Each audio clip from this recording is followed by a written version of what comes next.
Hello, and welcome to today's webinar.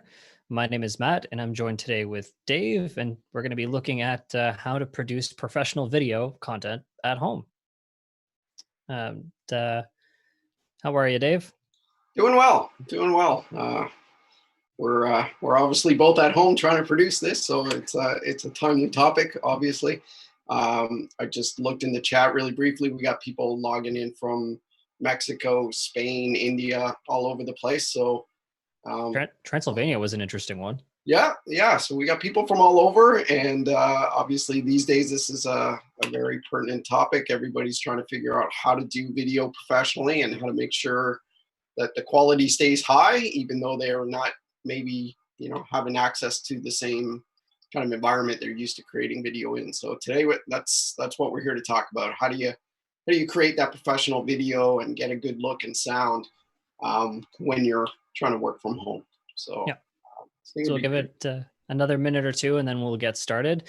In the meantime, if any of you have questions, please feel free to answer them in the Q&A section, or ask them in the Q&A section.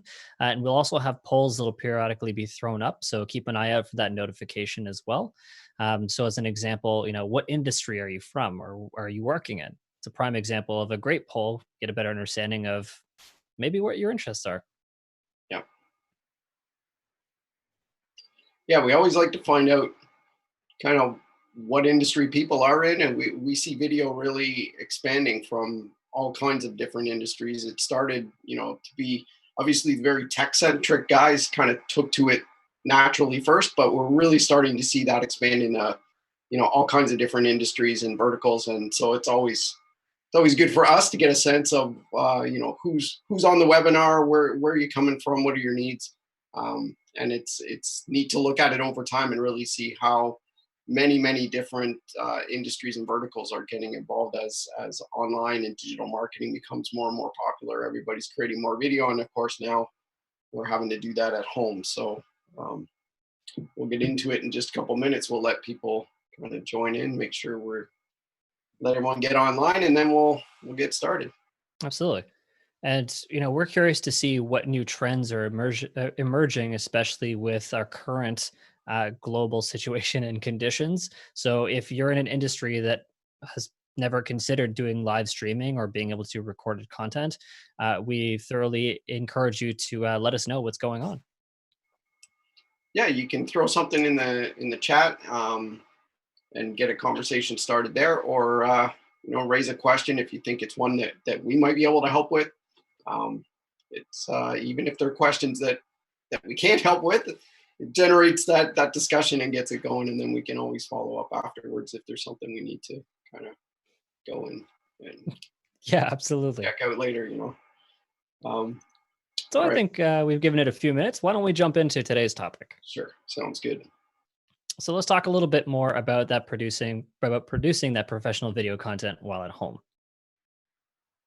Today's breakdown, we're going to be talking about some typical signs or symptoms and tips and icons that will tell you why your video might look a little unprofessional, and how to get a little bit more of a professional result at your home with the tools that you have or small investments that you can make to get a more professional look.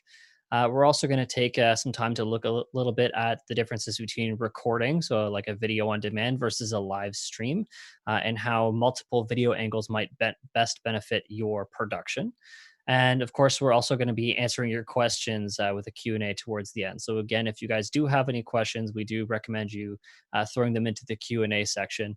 And you can also upvote them so that the ones that have the most interest will reach the top, and we can answer those ones first. So why don't we start off by taking a look at a really good example? Yeah, this example's a little extreme, of course, but we wanted to pick one that really kind of drove the point home. The environment in which you're shooting this video is one of the first things you need to consider. Mm-hmm. And obviously we're talking about the color scheme and everything that goes with that. Here we've got someone who's really gone kind of way over the top. Everything's yellow, there's glass, it's a huge room, it's rectangular. This is pretty much your nightmare scenario for trying to produce a video in. But it kind of highlights all the things you need to be thinking about as you're putting that space together. And if this is in your home, you've got to be a little bit creative because you may not have as much physical room and dimensions of the room that you would love to have. But you can make it work. But you need to be kind of thinking about what the room looks like and kind of what's in there. Here we've Hmm. got more of a, I would say, ideal scenario, right? If you've got this person's obviously got a fair amount of space that's dedicated with lighting that's well set up and multiple camera angles and that kind of thing. And we'll talk about why that's important. But it really is important to start to think about the set. Right. So as we're starting to break things down, we'll talk about those telltale signs at the bare minimum that you need to consider. So things to keep in mind is looking at your background. You also did mention, of course, that we should be looking at lighting. And sometimes maybe you don't have access to the most amazing cameras, or maybe you do, and you've got good video quality, but maybe you're just approaching the entire camera angle or the entire perspective incorrectly. Um, we've got to talk a little bit about audio. So I've got my little microphone that's on screen at all times. This is just for a placement issue. And then, of course, we can talk about some consistencies or inconsistencies within a presentation and things that you should be mindful of to get that more elevated experience. So, why don't we start things off, of course, with looking at backgrounds? Sure. First, I just want to remind people, lots of people are using the chat to respond to the polls.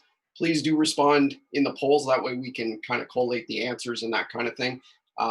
We'd love to have other questions and things going on in chat, but please, for the polls, answer them inside of the poll section. That just helps us to kind of share the results as we get further on into the webinar. So in terms of backgrounds, we've already had a question in the chat asking, or in the question section asking about what are you guys using for backgrounds? Are you using images for your backgrounds, or what's going on there? And we'll reveal what we're doing, but first we'll just talk about some of the various options there. The first thing, you want to remove, the really cluttered, distracted look. So you don't want things to look too messy and too distracting. If you're presenting something, you want people to be paying attention to what you're saying and your expression. You don't want them looking at the strange objects in the background, trying to figure out what they are or wonder why they're there. So that's the first thing, is really just declutter that background. Backdrops are a very easy way to do that. So you can, take a space that's got a lot of kind Hmm. of junk in the background and put a drop in front of it so that your camera is really or the backdrop is really blocking off all of that stuff from the camera view. That's a quick and easy way to do it. Right. Um, So you've just got a solid color kind of gray background for you, which makes it really easy to keep just that focus specifically on you. There's nothing else that needs to be considered for that specifically. Right. So when we're talking about clutter and staging, we're specifically talking about if you don't have any sort of background, whether that's a green screen or a solid backdrop there. exactly. And you don't need to have a great set. I mean, it's wonderful if you happen at home to have, the perfect wall with a nice bookshelf or something that you want in the background. I don't have that. So what I've done is I've literally taken one of these paper backdrops, cut some of it out, and tacked it onto the wall. So you're looking at a real wall behind me with some gray paper literally tacked to it. So if I were to zoom out and expand the kind of frame that I have, you would see the real color of my walls around this gray paper and a bunch of the other junk that's in this room. But if you choose your camera angle nicely and you've got enough paper drop behind you, you can kind of obscure all that. And I like to go for the very minimal clean look. Yep. Matt, you've got a slightly different look there. Maybe you can help us understand what's behind you. Right. So what I have is what we typically call the green screen. So if I was to remove the current effect that I have, you would just see that all I have are some lights on either side of me that are illuminating to give me a better perspective. And then through the application that we're using, so we use Zoom for this conferencing application, I can apply specific backgrounds, such as being by the Golden Gate Bridge, maybe being in orbit around Jupiter, or maybe even being in our live at Epiphan studio where we typically do our Thursday 3 p.m. live shows. And I think for this presentation, I might actually just stay on here moving forward. So, so green screen does give you a lot of different options. that you can play around with. Some applications like Zoom even allow you things like being able to put videos in the background. Now, being mindful, of course, if you're adding any sort of video content, you want to make sure that it's not going to be overly distracting, that's taking away from the quality of that presentation that you're trying to give. Yeah, So, why don't we look at a practical example? sure. Yeah, As here, here you can see on the left hand side someone's, in their bedroom or their office at home. It's very obviously a home environment. We've got, a guitar hanging on the wall and some other items on the desk. It is quite distracting, and even outside of the objects, just the lighting, if you look, this person's face is quite dark except for their nose and one spot on their forehead, and they've Mhm. got a window in the background that's very, very bright. And generally speaking, the eye is going to go to the brightest part of the frame, and then it's going to wander from there across all of these various objects, pictures and globes and things that are in the background. um, when you look on the right hand side, all of that is removed, and it's really hard not to just be looking straight at this person's face in their eyes and seeing their expression. And that's exactly what you want when you're presenting. You want people focused on you, not on all of the objects in the background. Right. So it looks like he's probably using a virtual background, but again, the same can be applied with a practical background, some similar to what you're using. But you Exactly. did also mention lighting, which does kind of bring us towards our next category. So talking about things like natural light, such as the window that he had behind him, versus having a stage or a studio light, like I'm currently using here to create a shadow on my face. Right. Yeah, and I use a little bit of both. It really depends on the application. I much prefer to work with natural light, but you're at the mercy of the weather. And when you get a really, overcast day, the light can be just beautiful for shooting video. But that can change very quickly as clouds come in and clouds roll out. And of course, depending on the time of day where you need to get your work done, if you start working into the evening and things, that light's going to change in terms of color temperature. It's going to die off in terms of brightness. So it can really wreak havoc with your video production. And often you might plan a video production to go from 2 o'clock till 4 o'clock in the afternoon, and then you find yourself at 6:30, whatever, still wrapping up and doing a few things. So it often makes a lot of sense to look at a artificial light solution just because of the consistency and the control that it offers. Right. And that's what I'm using here today. Often when I'm just on a Zoom call for internal meetings and things, I just use natural light and a quick reflector. But I do have the artificial light option, and that's when you want the control and you want to make sure you're not getting all of the variability of natural light. It's really nice to have that ability to just completely draw the shades down on the window and Yeah. use your artificial light to set things up exactly as you like them to be. Yeah, and if you're using natural light, as the sun moves across the sky, it's also going to change where those shadows are going to fall as well. So Absolutely. having a completely controlled environment allows you to control if and where you'll have those specific shadows. I often hear the term 3-point lighting when it comes to a studio setup. Could you kind of guide me through that a little bit? Because I'm not as familiar with from the visual perspective. Yeah, so I think even on the next slide, we have some details here. So you can see a 3-point lighting, basically the 3 points of light are your key light, which is Hmm. the main light to light up the face. And then we have the fill light. And the idea behind the fill light is that where you place your key light is going to cause some shadows on your face and on your background and that kind of thing.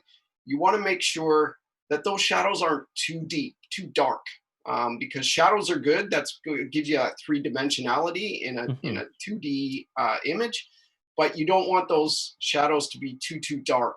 So that's what the fill light is for. So your key light is going to set kind of the main lighting for the face, and then your fill light is there to just bring in some light into those shadows so that they're still shadow relative to the key light, but they're not dark, they're not black.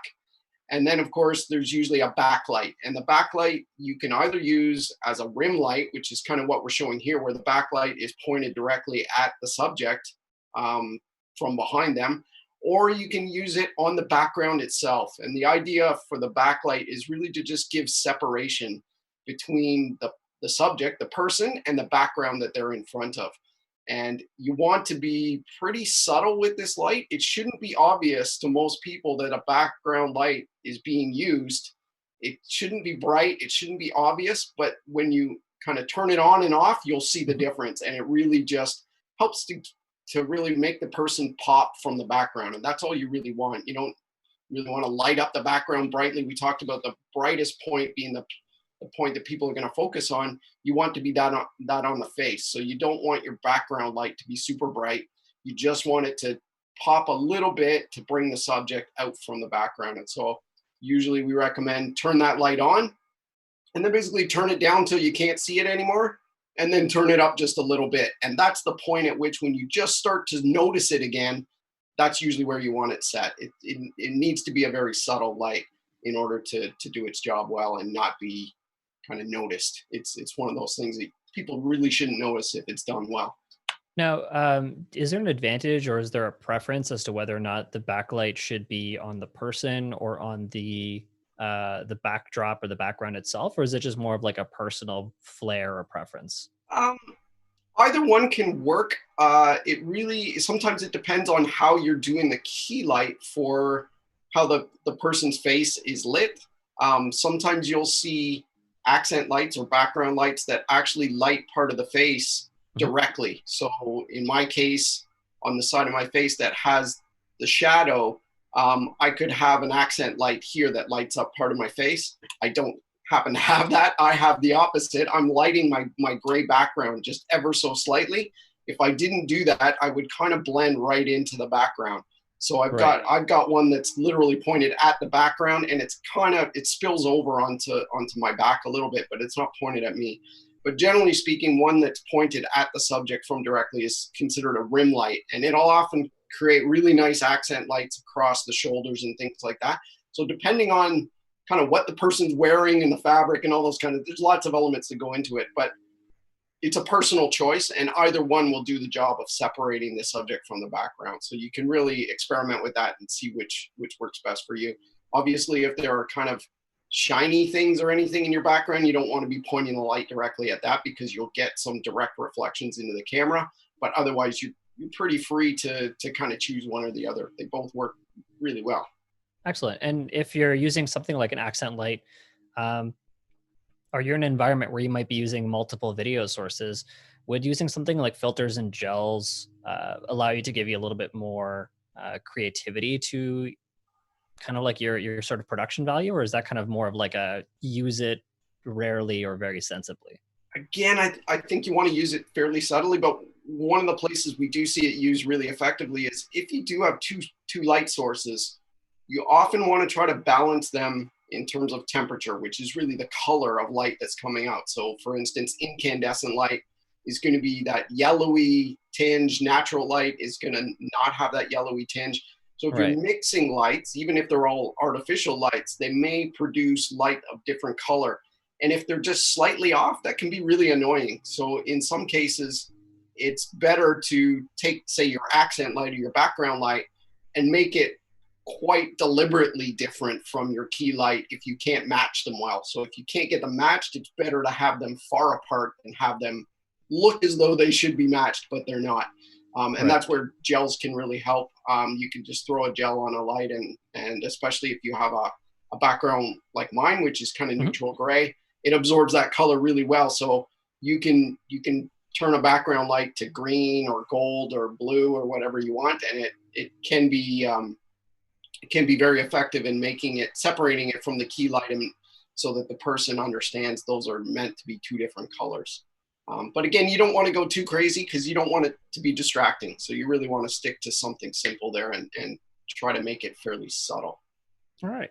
And so as we're switching over and we're upping that production quality and we want to start considering, maybe using a better camera or an additional camera, there's obviously a lot of options that you can use there with the lights that you may or may not already have. Yeah. So things like if you're using a laptop, you might want to use an external webcam that will give you that better quality.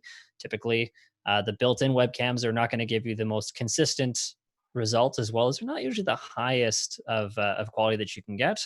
Other options like camcorders or mirrorless cameras are also excellent options, but there are some things that you need to consider there as well. And that just barrels down to those specific settings.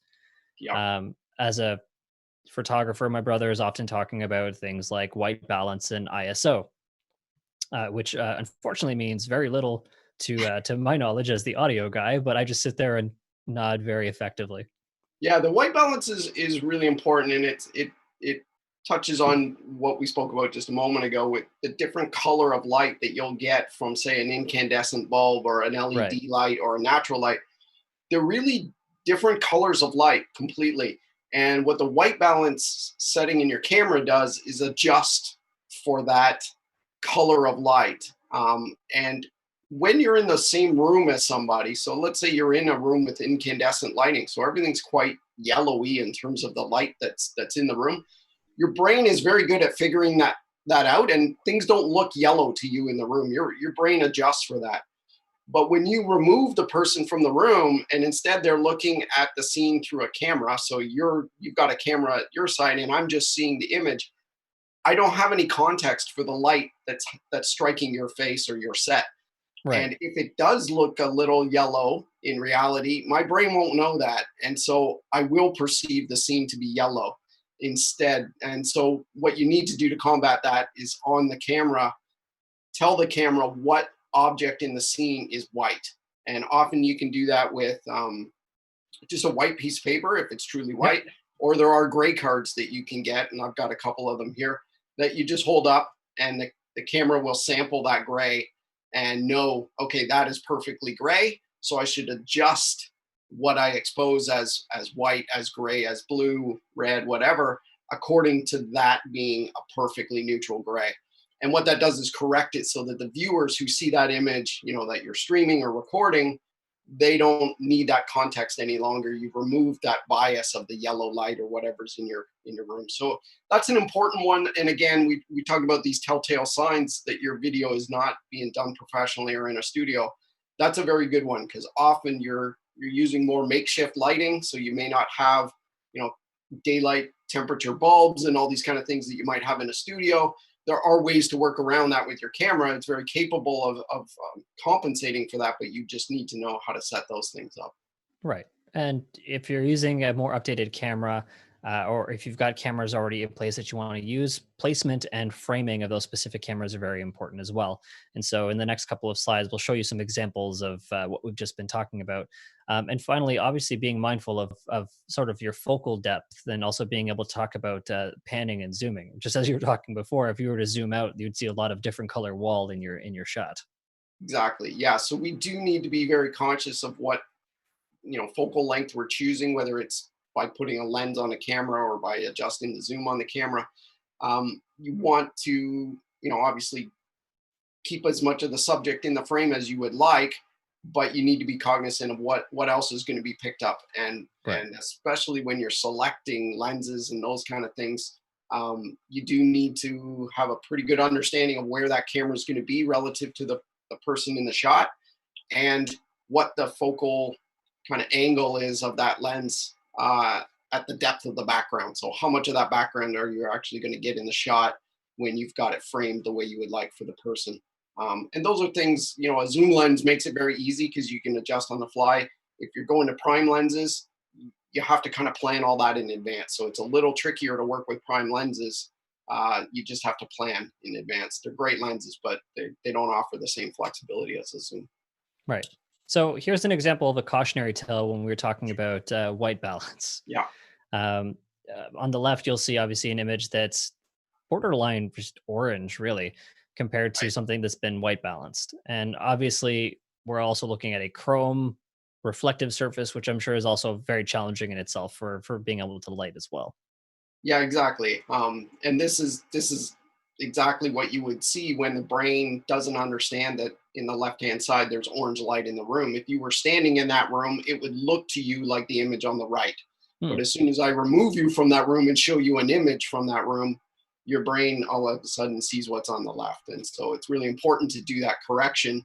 And it's much easier to do it. It is possible to do it in post if you're Yep. doing VOD and stuff, but it's much better to do it right off the bat. Get your color balance set so that the post work that you have to do can be very minor color corrections and things, and not something major like this where you're trying to get rid of all kinds of orange and those kind of things in the scene. So always best to try to address those things before you kind of hit record or before you go live. You really want to make sure these things are taken care of, and they're not terribly difficult. There's just lots of little things, the white balance and we generally recommend almost everything on your camera. For consistency's sake, we set manual. So your manual focus and manual exposure, whether it's your aperture or your ISO or your shutter, you want to lock those things down so that they're not changing throughout the production. And so that from production to production, day to day, your videos look consistent. And we'll get to that a little later on about how to get that consistency through your videos to give them that professional look. Right. So from a placement perspective, if we're talking about different cameras, some of the telltale signs that you're probably not running a professional setup is you're either setting the camera too high or too low. And here are some prime examples of that. Typically, if you're going to be sitting in frame, you're not going to want to be shrunken way down below, or obviously up too high where maybe the top of your head or your hair is being cut off. So making sure that your eye line or your eye line or eyesight is at an appropriate place, typically about in the top third of the frame. You'd want to set all of that up before you get started and then make those final adjustments before you start that production, right? So putting the camera on a tripod will be a lot easier than placing it, let's say, on a stack of books to try and get it at the appropriate height. And then obviously keep being mindful of that specific environment that you're using. Yeah, and one of the things we always kind of recommend, we'll get to audio later, but separating the audio and the video is usually something that you want to do. You want the audio devices, the microphones, quite close to the subject. You want the camera a little bit further away from the subject because it gives a much more natural perspective. If you bring the camera too close, which often happens when you're just using the webcam in your Mhm. laptop or that kind of thing, you get a very what they call perspective distorted image. So things don't look like they would naturally look for someone who's standing in the same room as you and observing you. So the idea is to place the camera at a position where you get that much more natural perspective. But that means if your microphone is also part of your camera, now your microphone is further away from the talent. So you really want to try to separate those two things. Get the camera on a tripod, as you said, and place it where it needs to be, and then worry about the audio separately. And once you separate those two things and you balance them for what they each need, you get a much better production out of it. So you're not sacrificing the audio based on where you want to place your camera or your camera angle based on where you want to place your microphone. So it's really beneficial to separate those two items out and give you the freedom to place that camera exactly where you would like it. Right. And having more control over your sound and your environment will mean a better quality at the end as an end result. So as you can see in this little shot here, we've got a little bit of acoustic treatment on the wall. And obviously you may want to consider some sort of treatment on the floor if you're using hardwood floors or concrete floors or tile. So the more control you can put into your environment, both from an audio perspective as well as a camera perspective, the more professional it'll seem at the end of the day.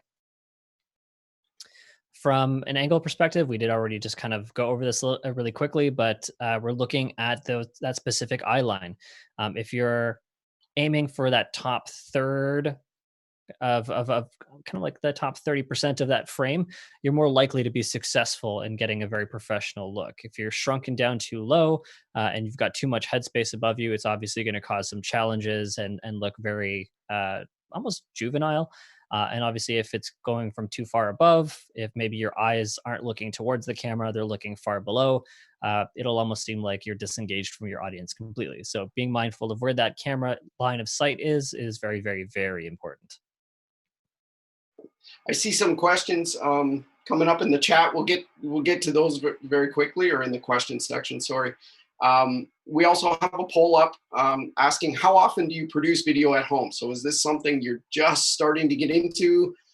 Is this something you've kind of been doing a little bit and you're looking to kind of up the game a little bit? We just want to get a sense of how much kind of experience you've had with this, whether it's something you're just contemplating, something you've tried a little bit, or something you've done quite a lot of. So please do go answer that poll for us. And we'll get to a few of your questions.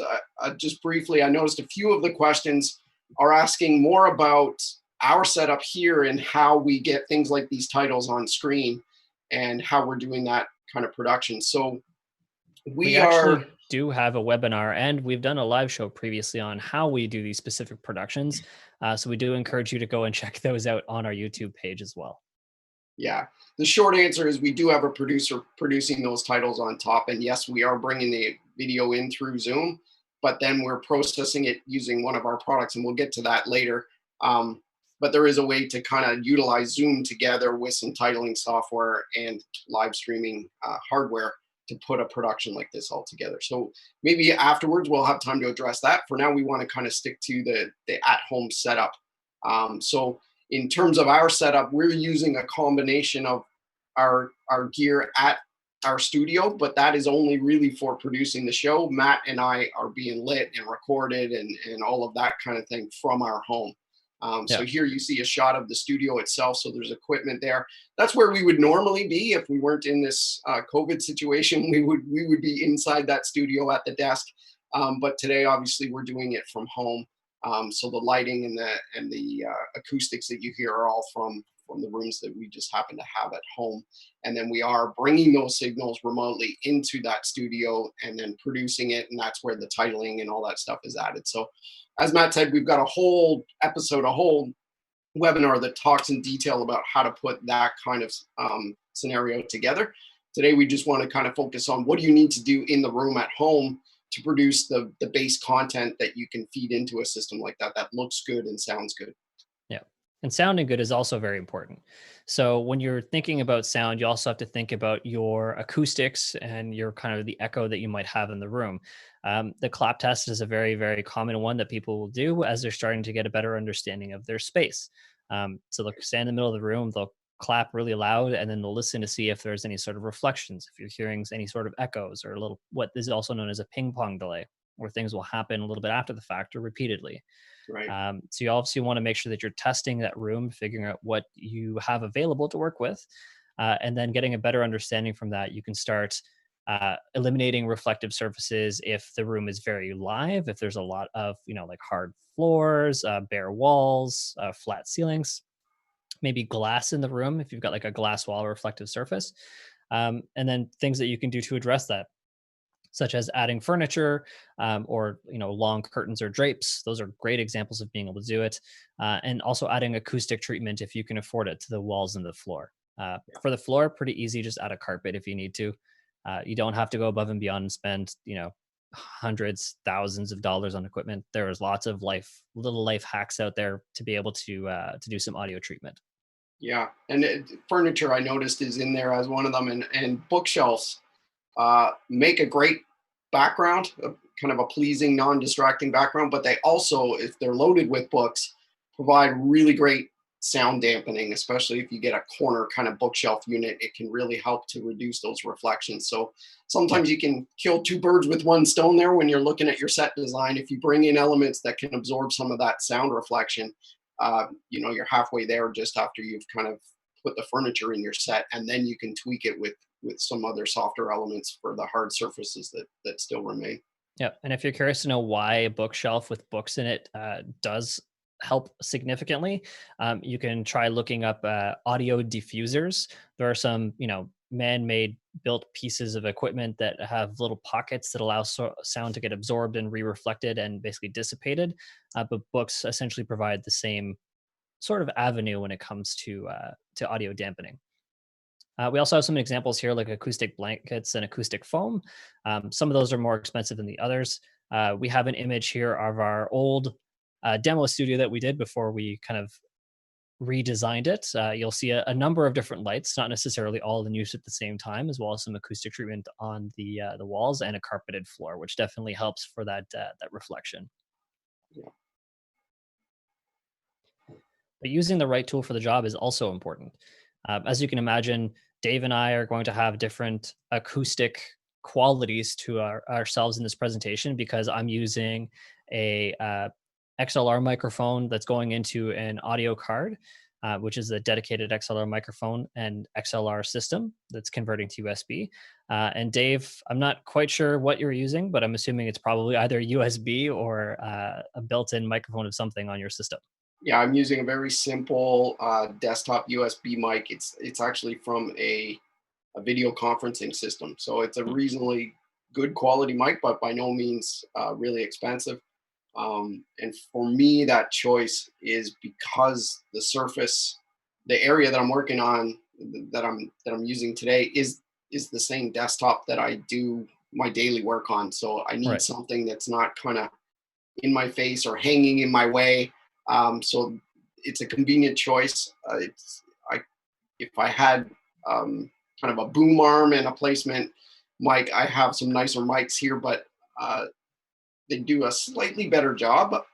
But this one gives me what I need, and it's got that nice trade-off that it just really sits on the desktop, and I can kind of push it out of the way very easily. Excellent. So there's a wide range of choices out there that will work pretty well.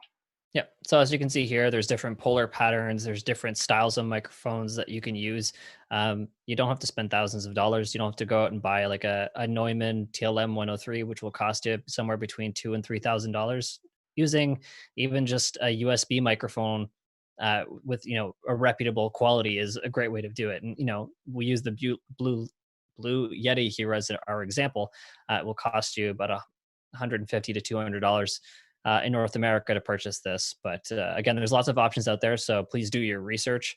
And then if you have any audio related questions, you can always throw them to myself or the rest of the support team at info@epiphan.com. I'm always happy to give you guys a hand at a later date for that. Yeah, and when you're choosing mics, I mean, it's important to look at the type of mic and that kind of thing, but the placement of the mic is going to be 90% of getting the right sound. So yes, it's nice to worry about specifically which mic are you choosing, but more importantly, when you're kind of imagining your whole set design, think about where that mic can be, and can it be close to the subject, and can it be away from any other sources of noise and that kind of thing. The placement is goes a long way to fixing a lot of audio issues, and then choosing the perfect mic to sit in that position just gets you that extra kind of 10%. Yep. And it comes down to as well as like, do you want the microphone in the frame or does it need to be out of the frame? Right. If you are limited on the audio options that you have, just make the best of what you have. Exactly.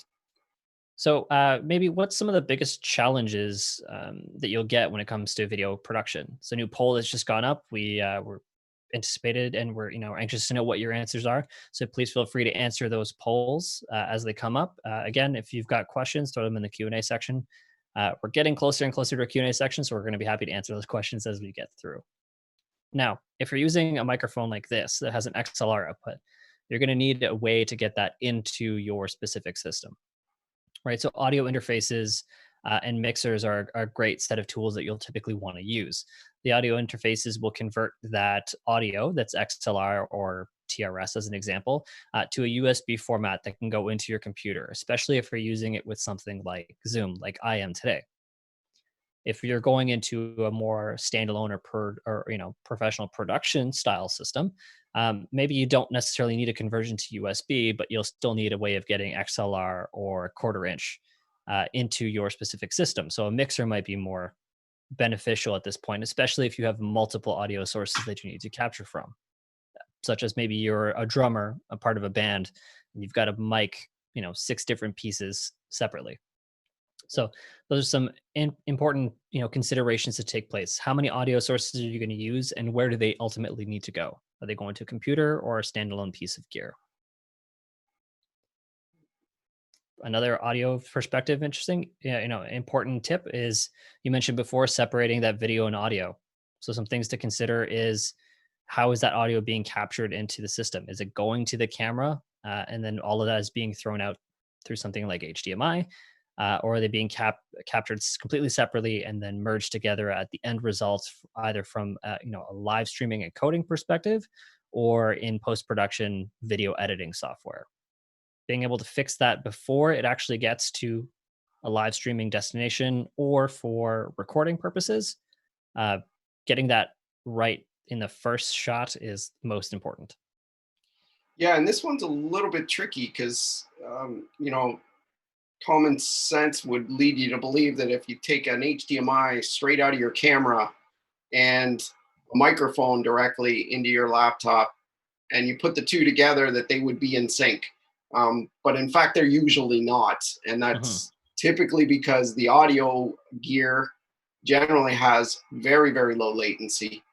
And the video gear generally has a few frames of latency, whether it's directly coming out of the camera itself onto that HDMI or SDI interface, or in the process of capturing it into whatever software you're using to record or stream. So you do need to be aware that the video is probably going to lag the audio a little bit, just even straight out of your camera, Yep. and out of your microphone. So often it's beneficial to do a slight adjustment right there and then before you capture everything.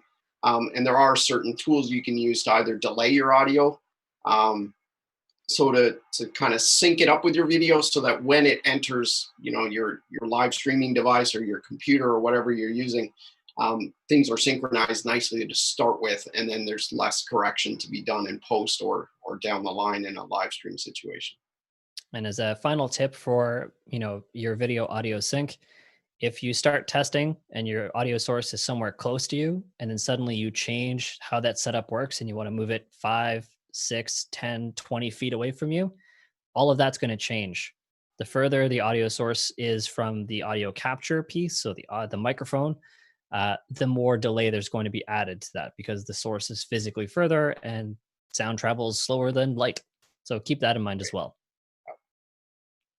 If you're using a standalone piece of gear, whether you're recording to a specific device or streaming directly from a device, you've got some excellent options. You can get those multiple video sources if you're going for, let's say, a shot that's straight on versus maybe a secondary shot that might be off to the side a little bit. Being able to get those multiple video sources, maybe an analog audio from that specific mixer into a specific standalone device will give you kind of that all in one production option. Yeah, and I would say the other kind of thing we're needing to highlight here is when you're recording. Although we always advocate, fix things in real time before you hit the record button. Get your white balance, get everything set. Um, in recording for a VOD, there is at least a chance to go and make some alterations later and to fix some things up. Obviously, when you're live, you don't get that opportunity. So when you go live, whatever you know AV synchronization issues you have, whatever white balance or coloration issues you have, those are going directly to the viewer, and there's no chance to kind of jump in the middle and fix that. So, um, you know, once you've kind of created your space, um, really think about whether it's capable of doing live production versus post production, because in post you can get away with some correction and adjustment, but live you really have to make sure your space is ready to go and the images that you're getting from your camera are exactly what you want to send to the end user. And similarly with your audio, there's no chance to go back and kind of clean that up and make some changes.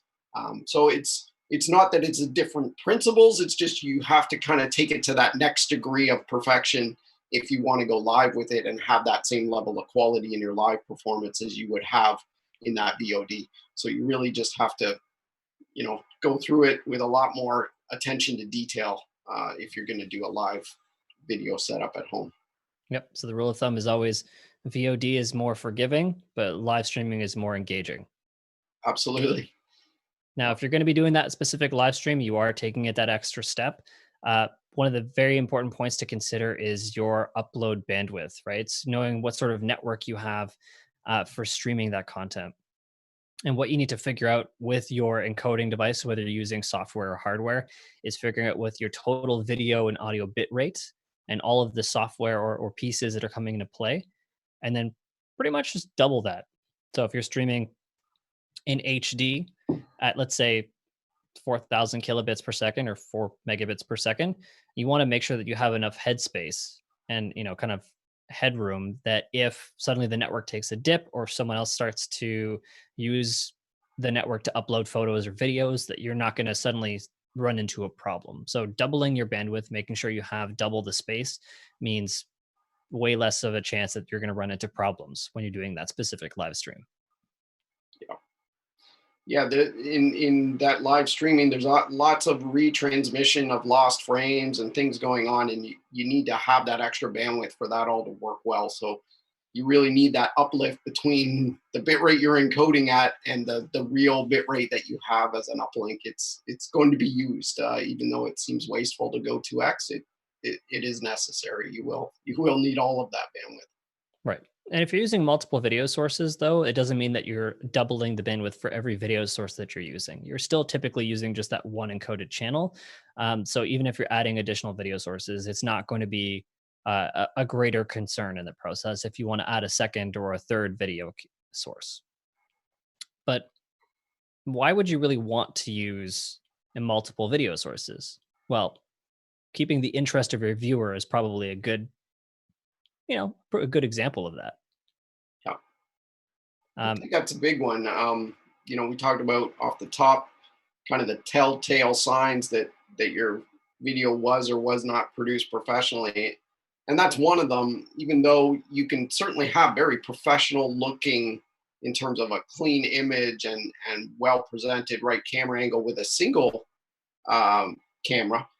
mhm. Adding that second camera really just makes it look like somebody went to the extra trouble of making it a real, I shouldn't say a real, but a kind of up the game in production level, right? And really is taking the interest of the viewer in mind and saying, okay, it's easier to do one camera, but I'm going to go that extra mile. I'm going to use two camera angles so I can switch and keep it interesting for the user.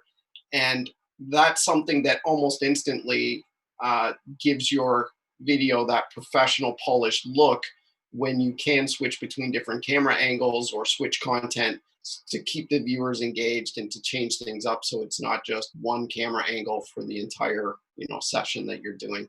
Right. So it is, it's one that takes a little care, but it adds a lot of kind of extra value for the viewer.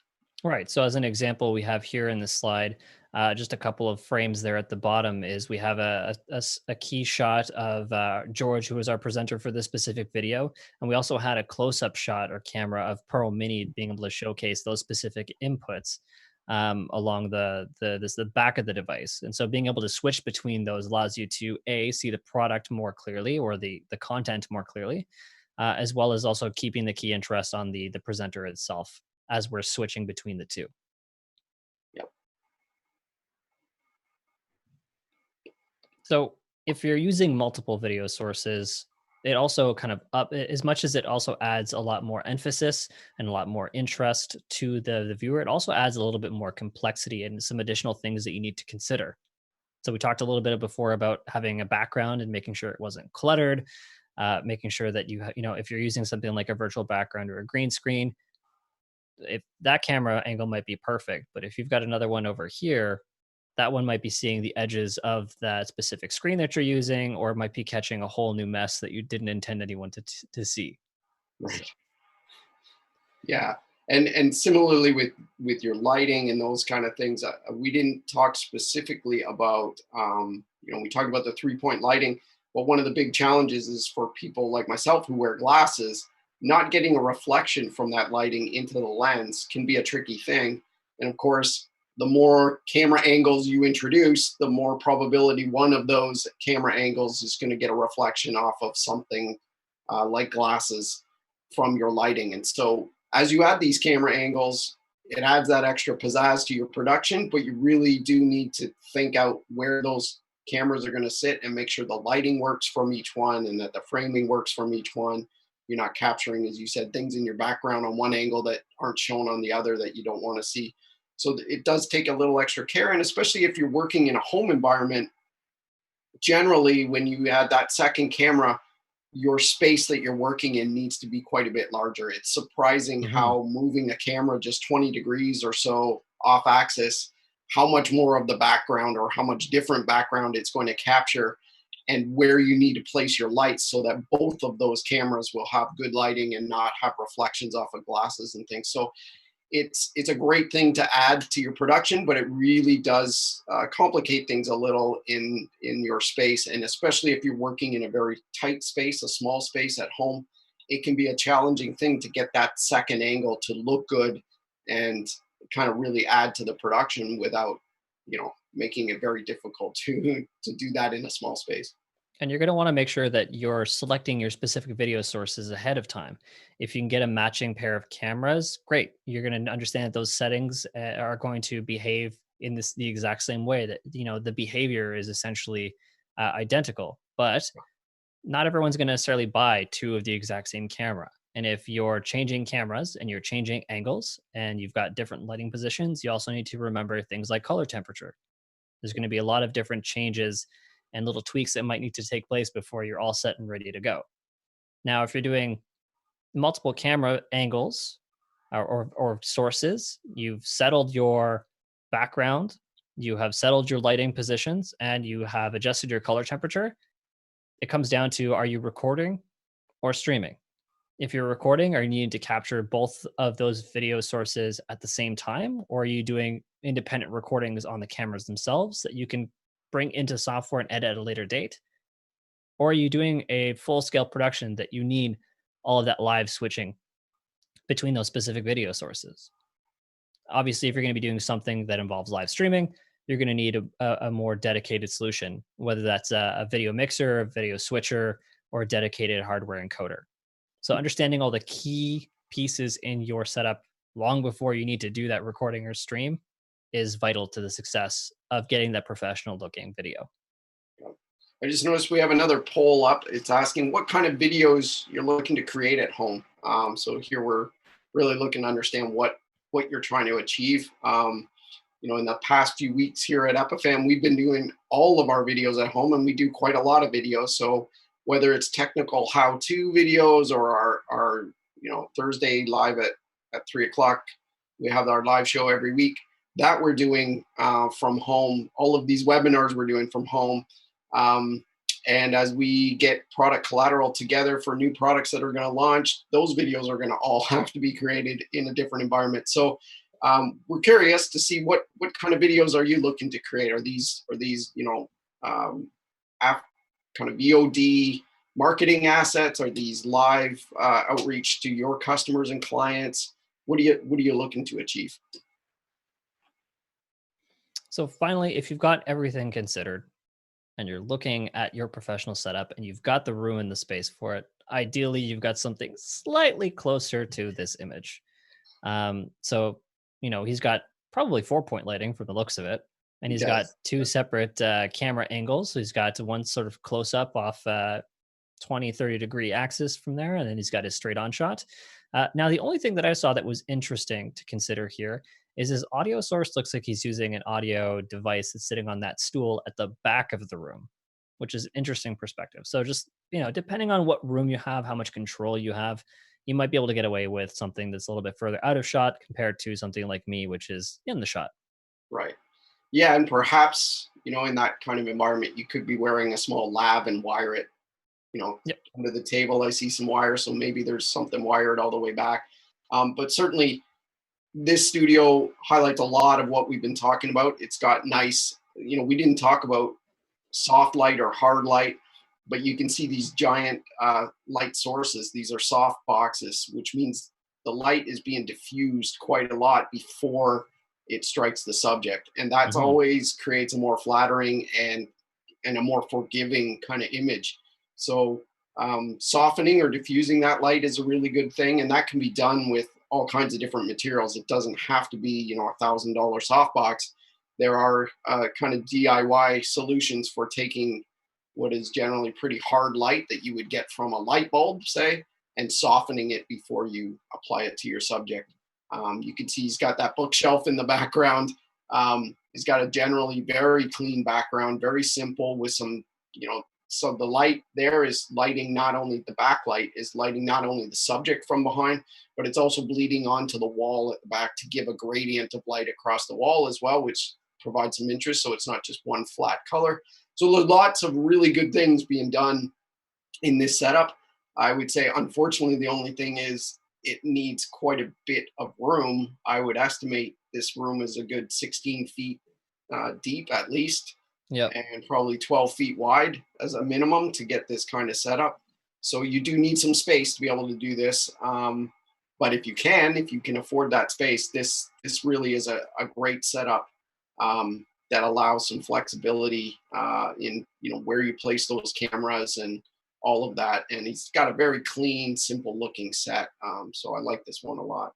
Yep. And if you don't have all the space in the world, there's lots of tips, tools, and options that are available to kind of maximize whatever space you have. As an example, I have about 4 inches of space between the back of my chair and that green screen. And from me to my camera is actually only about 2 feet. So I'm not working with a lot of space, but I can still make it look good from home, just Right. as you can, as long as you're spending the time and resources to really dig into how you want that professional setup to look. Yep. Yep. Now, next Tuesday, May 26th, we're going to be talking about how to optimize your at home video conferencing setup. So we do encourage you to join us at epifan.com/webinars and sign up for next week's webinar. And I do believe we also have one tomorrow, if I'm correct. But by all means, please do double check and epifan.com/webinars and sign up if you're interested. Again, if you have questions, please drop them in the Q&A section. Or if you want any additional information on today's webinars up to date, you can always email us at info@epifan.com. So why don't we take a look at some of those questions? Sure. So we've got a few of them here. We may not get to them all, but I'll kind of roll through them. This is a good one for you, Matt. It's asking, any suggestion for a budget video streaming camera? Budget video streaming camera. So cameras themselves don't necessarily provide streaming options, but what I would recommend to do at the very least is invest in a good quality camcorder. A lot of people like to use DSLR cameras. The issue with that, of course, being is a lot of DSLR cameras don't offer the option for audio. So if you're trying to capture a microphone directly into a camera source, you're better to go with a camcorder as opposed to a DSLR camera. If you're looking to do recording or streaming from a software perspective or a hardware device, if you're just doing local recording on the camera itself and you're uploading that to your computer at a later date, much less of a problem.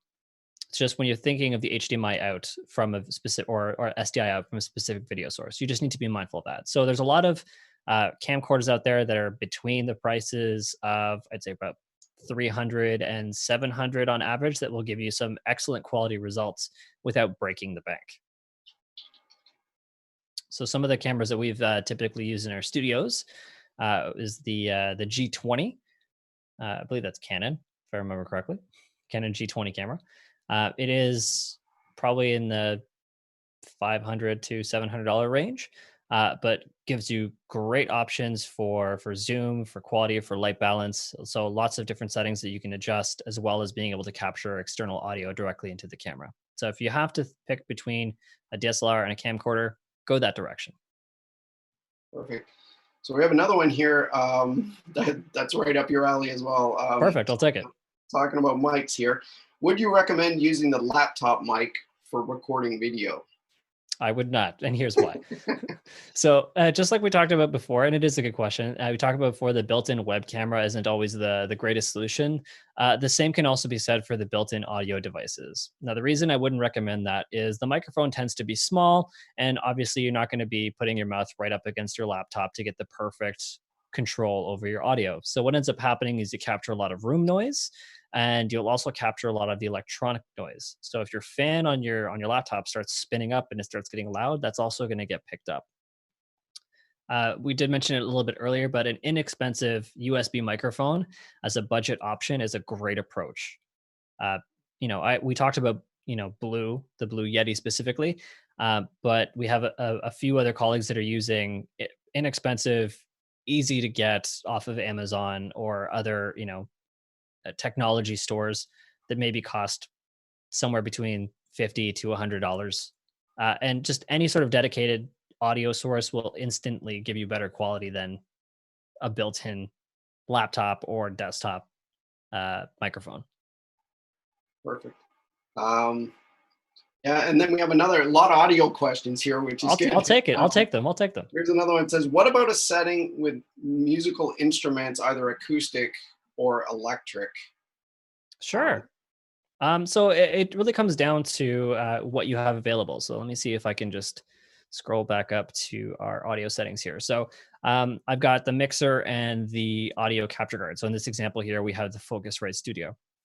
Dedicated audio capture cards, there are a variety of different ones. There's rack mounted ones that have up to 12 inputs. And then we have some that have only a single or dual input. And I'm using an older device from a company called M Audio that has 4 XLR inputs, 2 of which you can also use XLR or quarter inch.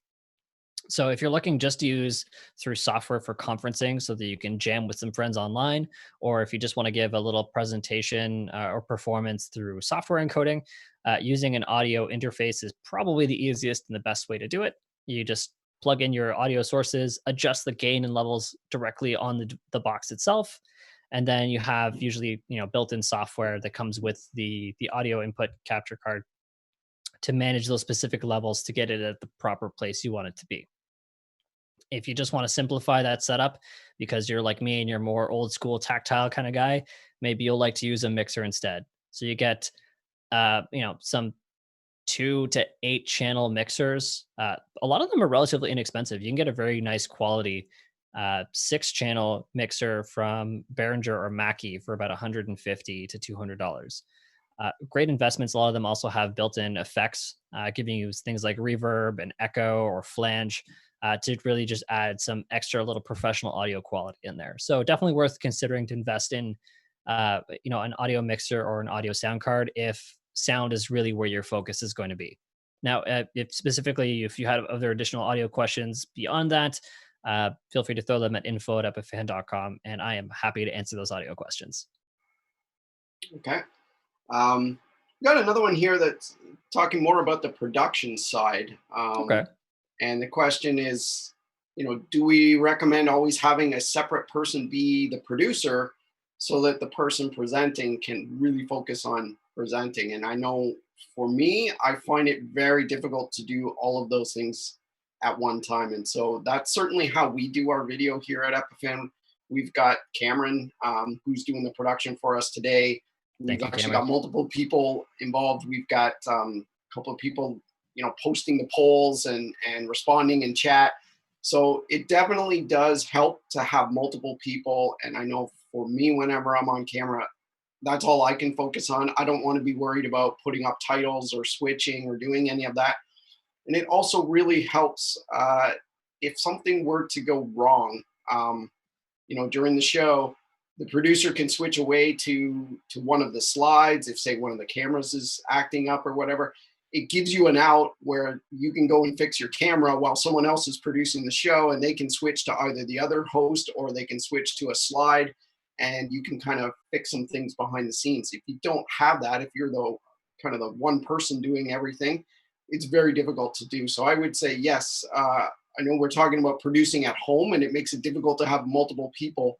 Um, but it really does help to have somebody, if you're doing especially multiple camera angles or switching, it really does help to have somebody doing the production side while you're focused on just delivering the content. So if you can, I would highly recommend going with a producer rather than trying to do everything yourself.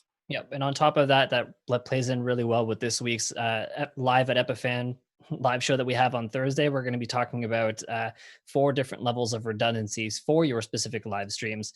So that'll give you a little bit more information and insight as to why it might be good to have, a dedicated producer for the job. Now, we understand, of course, that not everyone can hire or have a producer on staff, but the more simple you can keep the setup when you're on screen, the more successful you'll be, a lot less stressed as well.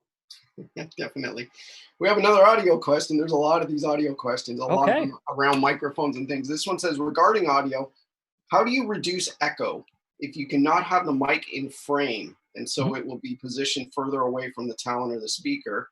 Do you use a boom mic or a lav mic to have the proximity to the voice?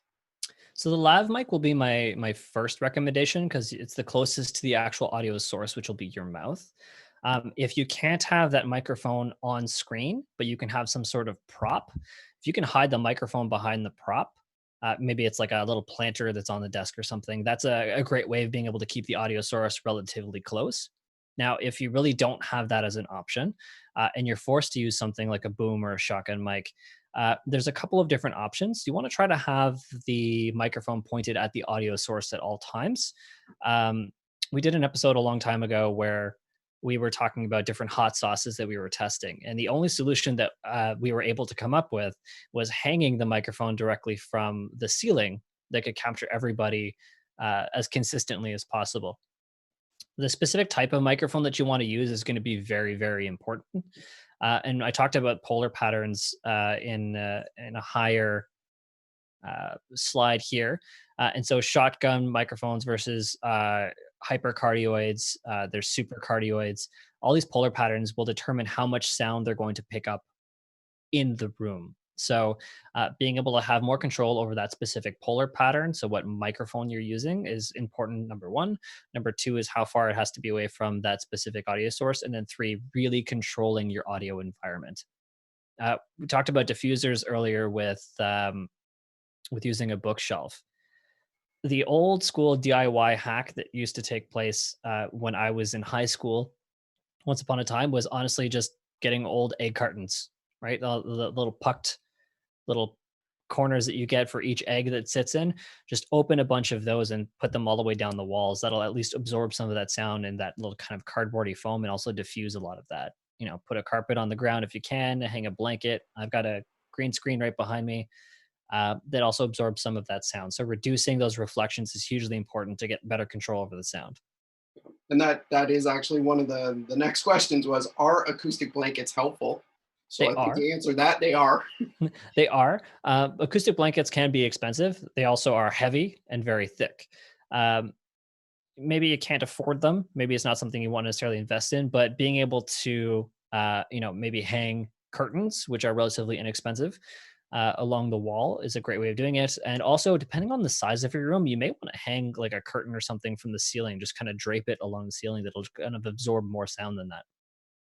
As a worst case scenario, bring your mattress into the room and flip it right side up. All of that will be absorbed right into the mattress, and you'll have a very, very deadened room with a bed mattress. We've got another one. This one is more on the video side. It's saying, so can you use a green screen and have Zoom or Skype replace it with an image? So I think what they're Yep. getting at is where is that green screen chroma function being done? Sure. All of this is being done through Zoom as we speak. So some conferencing softwares like Zoom gives us the option of being able to control that, and you'll usually typically find that under your specific video settings. So there's a section on Zoom called Virtual Background, and this is where I have the ability to change that specific room and then just kind of up that quality. Now, there is also a third-party software and titling software that utilizes chroma keying in a number of different ways. So we're using titling software specifically to do the titles for the show, but you can also easily use software to replace that and key that green screen as well. So, I mean, if you have the ability to invest in high-quality chroma keying gear and software, definitely worth investing into it. We also have chroma keying to key out green screens and such, like even on our Pearl too. So having a dedicated piece of hardware, I find often will give you a little bit more control over your environment. But sometimes having something like Zoom, not a bad way of doing it either. So the next question, might be misinterpreting, but it literally says lighting.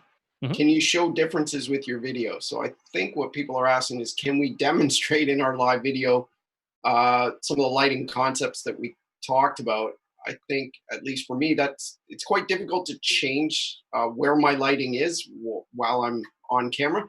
But what I Yeah. can do is turn off that light that's behind me that I mentioned is fairly subtle. So I'll unplug that light, and Mhm. you'll see the difference when that background light kind of goes away.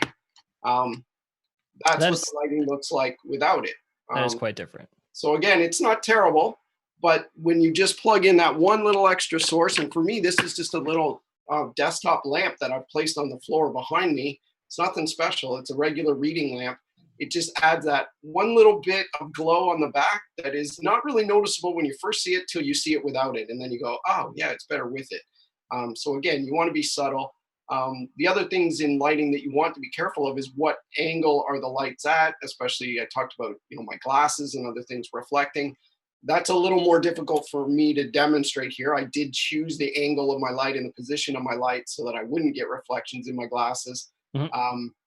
And generally what you want to do there is move the key light quite high relative to your eye level. So it should be, a couple feet above your eye level, and then pointing down at about a 45-degree is a good place to start. And generally that will give pleasing shadows on the face as well as avoid reflections in the glasses, because hopefully with that 45-degree angle, it reflects off the glasses and then down towards the desk and not back straight towards the camera. So Yeah. again, you're choosing your camera angle and your lighting together to give the right effect so that those reflections will go where you want them to go. But I think it's not so easy for me to move other lighting elements in my room at the moment, so I can't really demonstrate much more than that.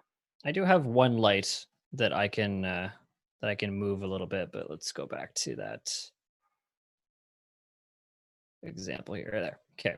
There. Sorry about that. I have one light here. This one that causes my little shadow when I put my arm up. I can move or remove this guy, but I have to shift over for a second. So if I remove this light, right, I have a lot more shadow on the right side of my face. Now my camera is excellent at adjusting, so I'm pretty lucky there. But if I was to change that, maybe bring it a little bit closer, it drastically changes the looks and the shadows. Now you can also see that my chroma keying over here is now having a hard time because now it's very blown out on the actual green screen. So things to keep in mind. Yeah.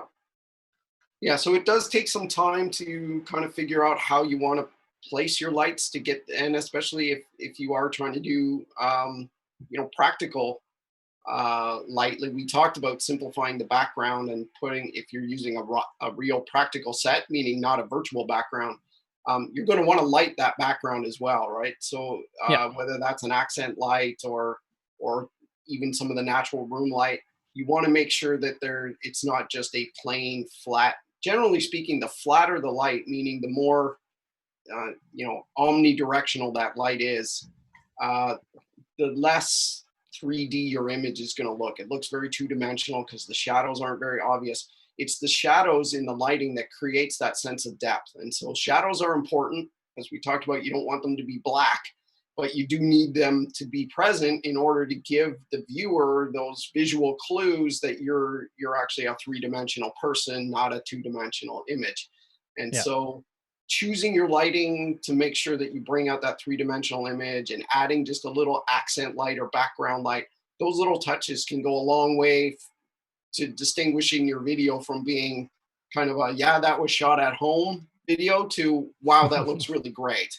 Yeah. And it doesn't, as we talked about, it doesn't have to be expensive. It doesn't have to be crazy. But you do just have to experiment a little bit. And it's, that three source lighting is pretty universal. It's used all over the place. And if you just play around with it a little, I recommend start with the key light, turn that on, get the image that you want in terms of the shadows on the face and that kind of thing. Watch for where the shadow from the person's head or the person's body falls onto the background. Try to get Mhm. that out of the frame if you can. Once you place that, then it's time to look at those shadows and say, okay, that shadow is very dark. Let's bring in my fill light. And you gradually increase your fill light or bring it closer. It has the same effect until you get the shadow, the darkness that you want. And then you add the rim light at the end just to say, how do I make my subject pop? So using those three lights, you can usually get a nice quality image without spending a lot of time and a lot of energy and a lot of money. It's something that generally once you've done it a couple times, you'll get pretty quick at it, and making small adjustments down the road is pretty easy. Also, try to make them LED if you can, because incandescent light bulbs get hot after a little while, They especially do. if you're in an enclosed room and you don't want to be spending your entire time sweating. Be mindful. LED is a lot cooler. So we have another one back to audio here. Someone is asking, and I've lost the exact text of the question here, but it was basically the idea was, oh, here it is. Which is the best way to adjust the audio delay. So we talked a little bit earlier about trying to sync up the audio with your video. And the question here is, I guess, what is the best way to do that? Do you want to So take that one? yeah, I mean, there's definitely a few places that you need to consider. So if your audio is going directly into your camera source, a lot of cameras, not all of them, but a lot of them usually have audio delay options to making sure that your video and audio is in sync. Obviously, you're going to want to try and adjust that at the video source and audio source connection, or at the encoding level, at the encoder level, to prevent any sort of drift or audio visual sync issues. But there's a number of different factors that come into play. If you're doing something like live streaming, as an example, your encoder is going to ultimately be very responsible for maintaining that video and audio sync. So if we look at something like, we have our Pro family that has an audio delay option that allows you to add plus or minus 300 milliseconds.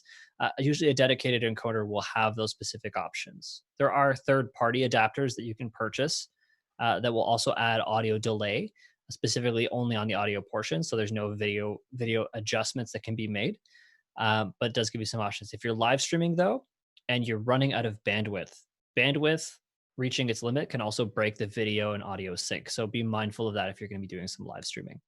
But typically speaking, at the encoder levels where you're going to find all those adjustments, whether it's in software or through a dedicated hardware encoder.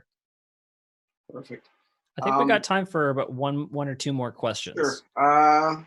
So here's one that's back on the audio vein again, and this is actually not a difficult question, but a very close observing one. Someone Sure. said, why, despite when you produce a video with a reasonably good volume, when you upload it to the internet, it seems the volume is reduced or too low? And I think there's a couple reasons for that. In general, uh, most of the content that you're used to seeing that's been produced, whether it's TV content, movie content, or really well done videos online, um, there's been compression applied to the audio because Mhm. audio does have a very large dynamic range. And if you have audio which has a large dynamic range, I can take two pieces of content that have the same peak value. So the loudest part of the soundtrack could be exactly the same level. But if one has drastically different highs and lows, or lows relative to those highs, and the other one has those things kind of compressed and pushed together, the one that has that compression will sound much louder, even though the peak volume is the same. Mhm. It's the density of that audio that you're hearing after that compression. And so whether you're listening to produced music on like a CD or streaming, all of that has been compressed after the fact. And so I think maybe part of what you're seeing is that the fact of compression. So Yep. when you get really well done videos, there's been compression that's been applied to the audio in order to give it a more consistent volume, and also to make it seem a little louder. So loudness is really much a perception thing more than a level thing, and it has to do with the density of kind of volume inside of the soundtrack, not just the peak values. So just boosting it or moving it up and down doesn't necessarily make it louder, but compressing it will actually give the perception of loudness. So it could be that what you're comparing is videos you upload sound quiet compared to other ones that you're just streaming or observing, and those might have had some compression applied to them. So look at post production compression or even live compression. Um, some of the mixers that we talked about earlier can do some live compression. So if you want to take the human voice and compress it a little bit, it brings down the highs and up the lows, and then you can shift the whole thing up a little bit to where the peaks would have been, and it gives you a much more loud sounding soundtrack. Yeah, from a technical perspective, there's usually three things that get addressed, which also while I think of it, we do have another poll up. If you guys do have a question, it's do you think Pearl might be the right system for you or a good solution for your at-home studio production? But on that last little vein there for the audio, the three settings or three things that to keep in mind when you're maximizing your audio is being able to add compression, which makes the loud parts quieter and the quiet parts louder. adding a limiter, which usually prevents the peaks from reaching any higher than a certain threshold that you set, and then a maximizer, which basically just cranks the volume of whatever is already compressed. So there's some three things that were typically added to audio at the end of either a video source or even if you're just doing a music recording. So things that you can definitely look into beyond compression are the limiter and the maximizer. Okay, I think final question if we have time for it. And then, guys, I'm sorry if we don't have the ability to get to all questions today, but we do encourage you guys to throw them to us at info@epifan.com. Unfortunately, we're just running a little bit short on time. So here's one. It says, can we use a couple of iPhones as cameras for an at-home setup? And if so, which mics would you recommend? Hmm. Well, first and foremost, yes, you can absolutely use like a cell phone as a video source. There's, I guess, it depends on what your specific configuration is. If you're doing live streaming, there are some options to go live directly from those specific phones. However, if you're using something more in like a VOD or recording kind of setting, oftentimes the best way to do that is to use like a USB capture card. So if you're using an iPhone, you'd probably use a Lightning to HDMI adapter and then go HDMI out from the phone directly into a USB capture card. And then you can get both of those video sources into software or a dedicated hardware encoder. And when it comes to audio, the options are you can use the audio from the camera itself.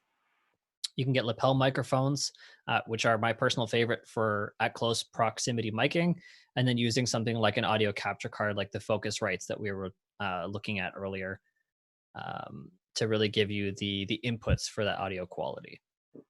I have seen some examples, and I can't remember the exact brand names or anything, but I know there are some that will connect to a Lightning on an iPhone and bring in kind of an external condenser microphone or that kind of thing. So if you were using the iPhone to do the streaming portion, but you wanted to get the microphone closer to the talent and use a better microphone, there are some options there. Unfortunately, I don't remember exactly what the brands are, but there is the ability to basically little modules that will convert your analog mic to a digital signal and then inject that in digital signal over the Lightning port so that you can use an external, regular microphone with an XLR connector and bring it directly in. And I know I've seen those around here and there, but I don't have any experience using one myself, so I don't remember the brands.